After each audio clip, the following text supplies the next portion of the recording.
No, no, no. It's like news slash production and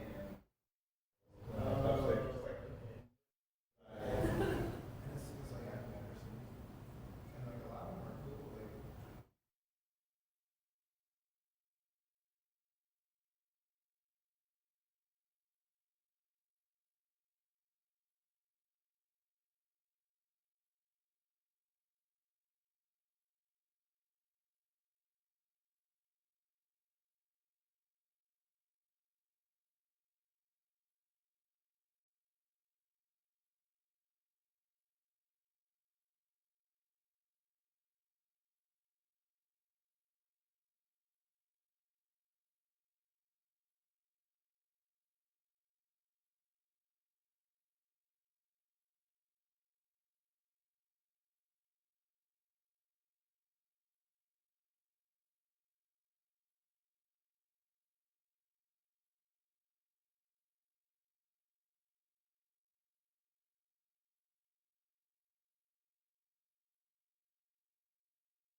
He live here? Uno, dos, tres, cuatro. We're doing the weather shot first and then Okay, sweet. Is the main monitor shot still?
So I'm just one of many, of thousands, who are wrapping their arms around this family.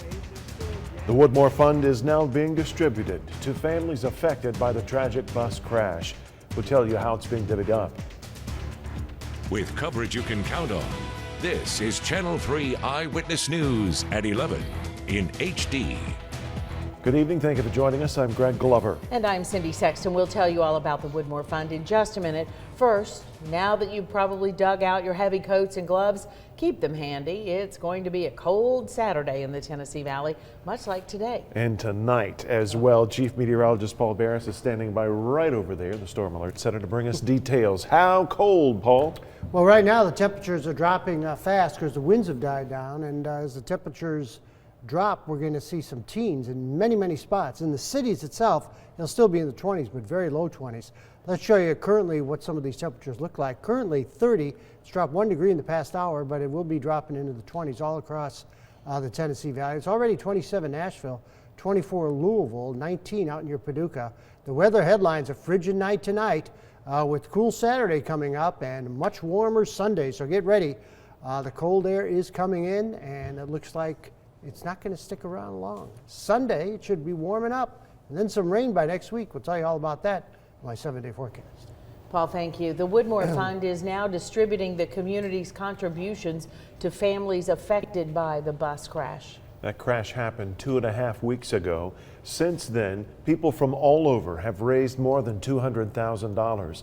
New at 11, Channel 3 Eyewitness News reporter Sarah Sidery tells us how the funds are being shared. Sarah. Greg, the first wave of donations will be split evenly between the 25 families of children who were riding the bus.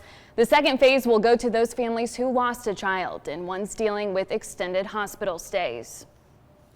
There is no value on death. There is no value on loss, trauma, sleepless nights, hurt, pain, fear. There is no number that we can offer for that.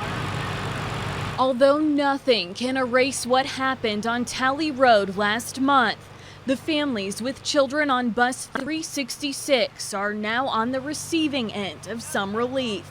An outpouring of monetary donations from the community. Race didn't matter, age, gender, political affiliation, religious or non-religious affiliation. For once, I saw in this county mankind, humanity, showing love for other humans who have lost. LaQuisha Ewing says more than 2,000 people and organizations contributed to the Woodmore Fund. The fund is working directly with the immediate custodial parents and guardians of children involved in the crash. Ewing is one of many on the front lines of support for devastated moms and dads. I've actually put my life on hold for the last, and I'm a little teary, but for the last 2.5 weeks, 3 weeks. She says the process is hurtful, yet humbling, showing the same love and support of a friend. Midnight calls, parents trying to process, trying to figure out what their next step is, needing to relocate because of haunting memories, and just being able to move on with what we're calling life. Donations to the Woodmore Fund will be accepted through December 31st. We've posted ways you can help on our website, WRCBTV.com. In the studio, Sarah Sidery, Channel 3 Eyewitness News. Thanks, Sarah. Chattanooga police are investigating a drive-by shooting on North Germantown Road. One person was shot around 1:45 this afternoon and suffered a non-life-threatening injury. Police say the suspect was driving a gray GMC SUV. If you know anything about this shooting, call police.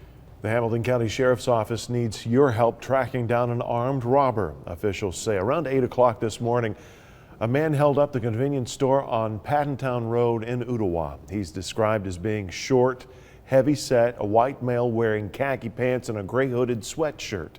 They say he brandished a gun, demanded money from the clerk, then fled the store. If you have any information that could help, call the Hamilton County Sheriff's Office. Governor Bill Haslam has sent a request to the president asking him to expedite a major disaster declaration for 5 Tennessee counties affected by wildfires and tornadoes. Those counties include 3 in the Channel 3 viewing area, McMinn, Polk, and Sequatchie. A presidential disaster declaration could help with the cost of things like debris removal and rebuilding and repairing roads and bridges. It could also help qualifying individuals with direct assistance. Less than 2 weeks after wildfires tore through Gatlinburg, the town reopened to visitors today. Barricades were taken down early this morning. As soon as they were down, traffic began to flow through the resort town. Most of the tourist area, which draws more than 11 million people every year, was spared from the fire, but 14 people died and about 2,500 homes and structures in the county were destroyed. The Forgotten Child Fund wrapped up its big donation drive today. There was an even bigger need than usual this year after a charity concert was canceled due to an injured singer. Channel 3 Eyewitness News reporter Kelly McCarthy has more. Well, I have plenty and they need more, so I'm just like, I'll give mine to them. I had cash on me today and I've given to, after the bus accident, I'm just going to give wherever I can, so there's always people in need. Even though the Forgotten Child Fund is a little behind on donations this year, they're confident the community won't let a child be forgotten on Christmas morning. Thank you. Merry Christmas. I had to be helped when I was younger, so I'm just trying to give back. Cars were coming and going all day long at US 101 Studios. Some gave cash, others gave gifts. And Marilyn Scarborough even brought snacks for first responders volunteering. Yes, I went to the Little Debbie store up the road and I figured they could use some snacks, throughout the day. And on top of it all, Organizer Clay Engel says there was an even bigger surprise. We've had somebody step up really special this year. Local business Lipsy Logistics Worldwide heard about the canceled concert and wanted to help. This is my background song. Through the kindness of their heart and by getting the word out, they've made a $10,000 donation to help us this year. These big and small gestures of kindness, Engel says, will directly go toward the children who would otherwise go without on Christmas Day. There are many people out here that have come out and gave $1, $2, $5, and that's just as important. That was Kelly McCarthy reporting. Too early right now to know how many donations were received. We're told they do now indeed have enough money to make the emergency purchase of toys just in time for Christmas. You can still donate to the Forgotten Child Fund. All the details are on our website, WRCBTV.com. Cars, like most people, don't function as well in cold weather. That goes for trucks, motorcycles, anything. As winter keeps creeping closer, maybe time to check and make sure your vehicle's ready. Start by checking your fluids. Includes brake fluid, power steering, antifreeze. Check your tires too. That makes a difference. If your tire pressure is too low, it can cause you to use more fuel and make your tires wear and even split. Mechanics also say warming your car is helpful. This is what happens. Well, it is good for your car to warm it up in the morning, to let the temperatures coming out of the vents get warm for you, and of course to defrost the windshield if needs be, and to get the oil in the car up to temperature. Here's an important thing. If you leave while your car's running, go back in the house, make sure to keep an eye out, lock your doors. If you find yourself stranded or for whatever reason, be sure to have a blanket in your car and a flashlight too. At least half a tank of gas. Keep that in the gas tank. Also a cell phone and a charger. Let's get over to the Storm Alert Center since we're talking about cold weather. Just continue that theme. Paul Bear standing by. Weekend time, Paul. It sure is. And what we're looking at right now is the jet stream. The winds in the upper atmosphere are pulling down this cold air. This is the way it looked this morning, but that cold air is going to be just sweeping on down. The jet stream is a traffic cop in the sky telling the storms which way to go. And there's going to be a real big one up along the Great Lakes. But for us, we're going to start to warm up on Sunday and even into Monday and Tuesday also. But tonight is going to be very, very cold. Looking at the satellite radar combination, all the snow right now is moving along the Great Lakes. There's a little swath of snow moving through the cornfields of Iowa. There's no corn up there. Temperature's really cold. You're going to see over the week, temperature's going to be well below zero for lows up there. But for us, tomorrow, a lot of sunshine coming back, but it's already cold. It's 30 in the city, 28 in Cleveland, 29 Dalton. Winds are lighting out of the northeast, so there's not much of a wind chill right now. It's already 22 in Athens and 22 out in New Murphy. Now, our high today was 40, 25 was the overnight low, and we're going to be 16 inches below normal in rain before we get some more rain, and that'll probably be on Monday. Skywatchers told me some 40s a little bit west and southwest of the city. Trenton 41, only 39 on your Dalton, about 38 in Chatsworth, and 30 near Fort Mountain. Well, we got to 44 in Lakeside, 38 in Cleveland, 29 and 14 on Mowbray Mountain. So we're going to see a lot of teens, although we only saw about 4 or 5 places that got teens last night. The winds were a little too strong, but the winds have died down. 38 all the way out towards Delano for a high, and they were in the teens this morning too. 38 New Murphy for a high today, Turtletown 34, 38 up into Pikeville, and 43 in Jasper, while Cagle Mountain was only 33 and Spring City at 40. Latest forecast shows calm conditions for tomorrow, lots of sunshine too.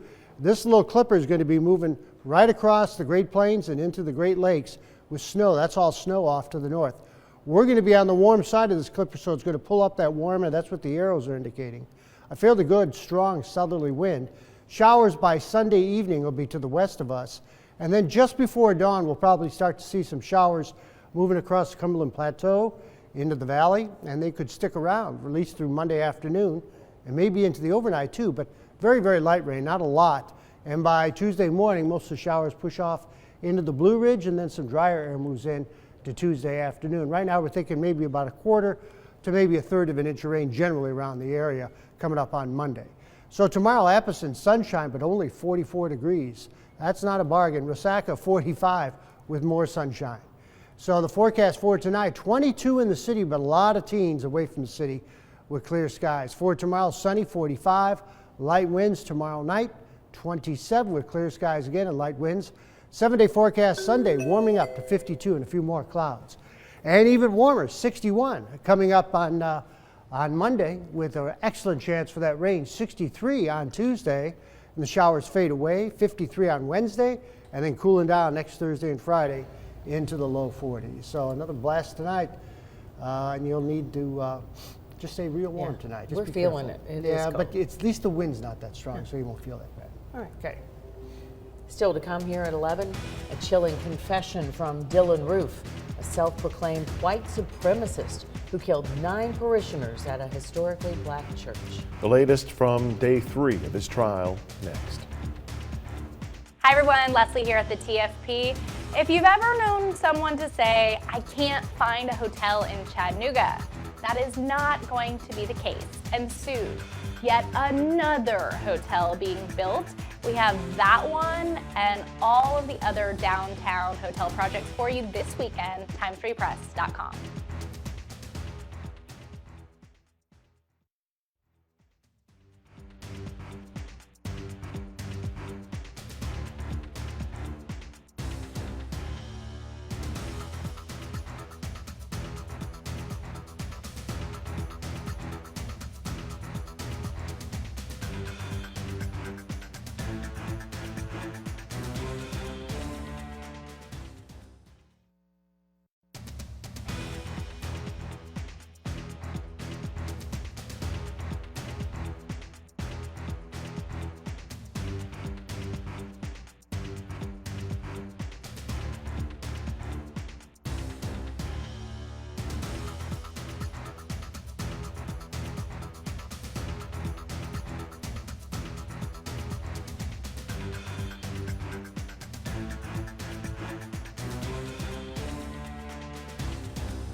A dramatic day in court in South Carolina. Jurors viewed a videotaped confession from the avowed white supremacist charged with killing 9 people at a historically black church. It's the most detailed and disturbing account of why Dylan Roof opened fire from Roof's own mouth.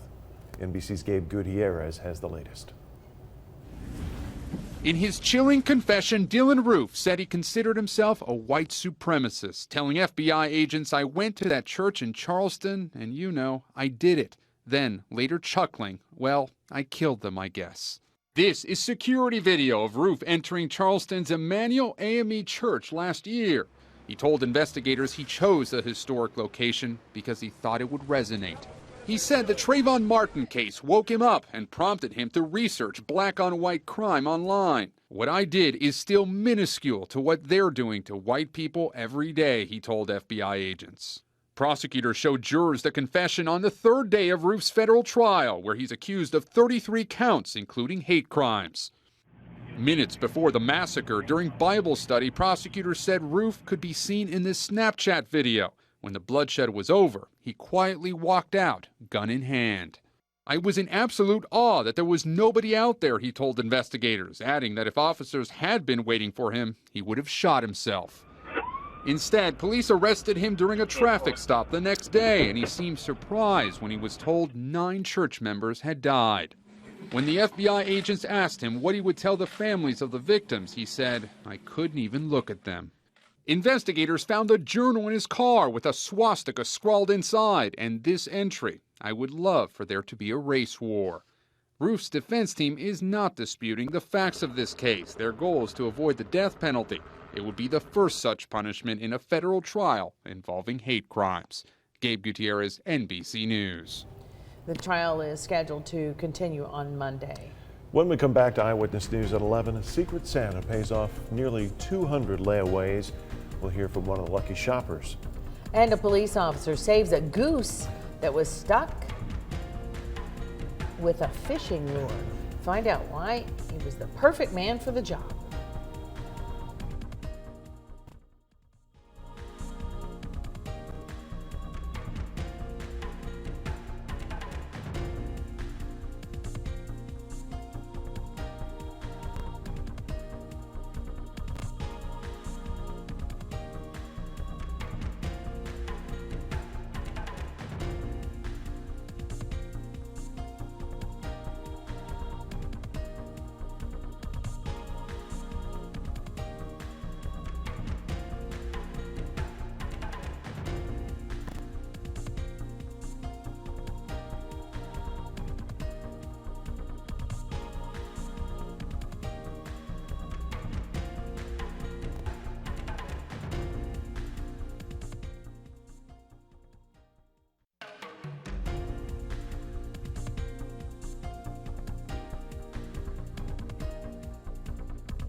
With coverage you can count on, this is Channel 3 Eyewitness News at 11 in HD.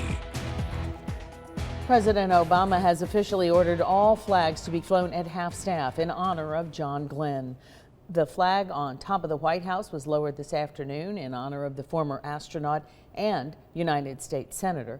Glenn, who was 95, died yesterday after he was admitted to an Ohio hospital. The official order says flags must be flown at half-staff until sunset on the day of Glenn's burial. A fake toy ad has some laughing this holiday season, while, because we live in the age we do, others are lashing out at the toy giant Fisher-Price for a product that it doesn't even make. The ad claims to be a Fisher-Price happy hour playset. Happy hour featuring 3 children sitting around a play bar with beer bottles. Don't worry, it's a fake ad and a fake toy. Fisher-Price has been reaching out to customers to clarify that the product is not real. It ain't real, folks. It ain't real, right? Some layaway shoppers in Pennsylvania got quite the surprise this week. They got a call from the store saying their orders were ready for pickup and they didn't need to pay for them. Walmart says a woman walked into the store this week with a check. She made the delivery for a man who had decided he was going to give $46,000 paying off layaways for 194 people. Store workers spent the afternoon calling customers to tell them the good news. What was going through your head when you got the phone call? Well, I got home from work today, and my daughter played the messages before I got there, and she said, Mom, I said, well, did anybody call? She said, yeah. Am I going to be upset or mad? And she was like, well, it's going to make you cry. Many of the lucky shoppers want to know who the mystery man is, but the Secret Santa isn't saying a word.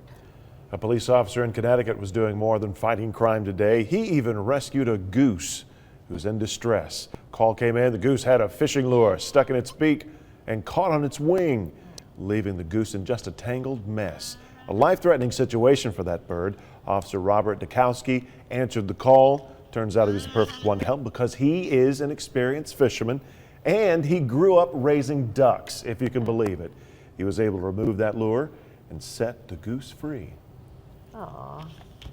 Or if he kept the lure, thank you. added to his collection, Yeah, right? probably. Right. Coming up in sports, the Vols are bringing the Smoky Grays back for a good cause. Plus, dynasty grows. David Gentry and Murphy keep state football title hopes alive. Paul Shaheen, Jill Jelnick have you covered. Sports is next.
Two numbers stick out in the 1A North Carolina state semifinals. Both are linked to Murphy head coach David Gentry. 21, the Murphy win over Mitchell would mark Murphy's 21st consecutive home playoff win. Yes, under David Gentry. The other number, 380. David Gentry was looking for his 380th career win as the head Bulldog. For more on that semifinal showdown, our Jill Jelnick has us covered.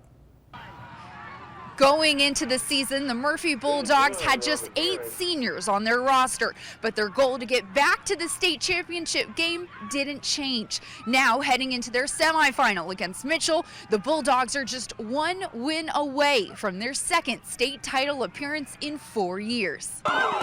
Murphy, trying to keep its playoff dreams alive, welcomed Mitchell into the doghouse Friday night, and it would be the Bulldogs who barked first in this one. Mountaineers quarterback Ben Young throws one into traffic as Corey Farmer comes up with the INT, Bulldogs ball. The pick would eventually lead to Murphy's first points of the game as junior quarterback Joey Curry punches it in from 1 yard out. Bulldogs up 7-0. Then, with just 48 seconds left in the half, sophomore Slade McTaggart stretches for the end zone and he's in. Bulldogs up 14-0 at the break. But Murphy didn't stop there. After a Bulldogs field goal to start the third, Curry fights his way just barely over the goal line for another Murphy touchdown. Bulldogs go on to win it 38-13 against the Mountaineers as Murphy advances to its 11th state title game in program history. You know, that was our goal all along, obviously. to get to Chapel Hill, and we had the #1 seed and took care of the home field. And home field was real good to us. I think this is our 21st straight home victory, and so when we got the home field advantage there, we just took care of it, and the kids did a great job. They certainly did. Looking for state title win number 8. Murphy will play for it all against Plymouth and Chapel Hill next weekend. More from the Prep Beats and more from Cookeville, the site that hosted last week's state title games. It was playing host to the annual Toyota East-West All-Star Game. 7 local players on the East team with 2 local coaches. Let's pick it up second quarter. East in the red. Look at Macaulay quarterback Robert Riddle slinging it. Quick hit there. Riddle with a few first downs on this drive in the second quarter. That sets up the East team's first score of the game. It was a rushing touchdown. Nearing the half, Cleveland wideout Skylar Davis doing his thing. Davis a diving catch into the end zone. That pulls the East team within 7. It's definitely worth another look as well. All hands, all focus for Cleveland. Skylar Davis. It was 21-14 at that point. The West team ran away with it, a double-digit win over the East squad. On the FCS level, the honors keep rolling in for the Mocs, and specifically Keontae Davis. The Red Bank native was today named the best FCS defensive end in the nation by HeroSports.com. The 2-time All-American led the Southern Conference with 10.5 sacks. Davis finished his senior season with 11.5 tackles for a loss, broke up 7 passes, forced 3 fumbles, gave a lot of headaches, and had a career-high 44 tackles. Davis playing days far from over. He's been invited to the Senior Bowl in Montgomery next month, and he should be invited to the NFL Combine shortly after. He's the first Mock to be invited to the Senior Bowl since Terrell Owens in 1996. A classy move by the UT football team today. They will wear the Smoky Grays in the Music City Bowl to honor the East Tennessee wildfire victims. Tennessee football released a statement today, writing, quote, "We are wearing our hearts on our sleeves." The Vols last wore the Smoky Grays in September. You remember that game. They beat Florida, snapping the 11-year run for the Gators. Will he stay or will he go? Will he have somewhere to go? Of course, we're talking about Alabama offensive coordinator Lane Kiffin. Yesterday, he was rumored to be nearing a deal with Houston. Today, Houston promoted offensive coordinator Major Applewhite to head coach, replacing Tom Herman, who left for Texas. Now, FAU is in now. They seem interested in Kiffin. South Florida still open, and yes, his old pal Ed Orgeron is still looking for an offensive coordinator at LSU. So odd to think he's had so much success at Alabama that he would want to leave that, but I guess you're looking for a challenge. Right, and he won't get chewed out on the sidelines by Nick Saban. That's right. Paul Bears has a 7-day forecast when we get back.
Cold morning coming up. Temperatures will be around 23 or so, 22, 23 degrees at 8 o'clock in the morning, and then rising into the 40s. But a lot of sunshine coming back. 45 for tomorrow, 52 Sunday, rain Monday, showers and Tuesday, and then cooling down by the end of the week. Speaking of sunshine, Paul, let's head to the Sunshine State. A stubborn bee caused quite the buzz during a PGA tournament in Florida today. On the 7th hole of the competition, partners Matt Kuchar and Harris English Baylor grad. from here, Yes. had to stop play because a bee landed on English's ball. The pair attempted to scare the bee off themselves by waving it off and even, oh look, getting down and kind of, blowing at it. The bee, however, would not budge. A rules official had to be called to remove it. And the bee was removed. The pair birdied the hole to move to 18 under. I think that's a perfect example of how there are too many rules in golf. Yeah. Even with so many rules, there's not a rule to cover this situation. If it was a wasp, it's totally okay, though. That's right. Article 19, He was a very section. cold bee. Oh, yes. Have a good weekend.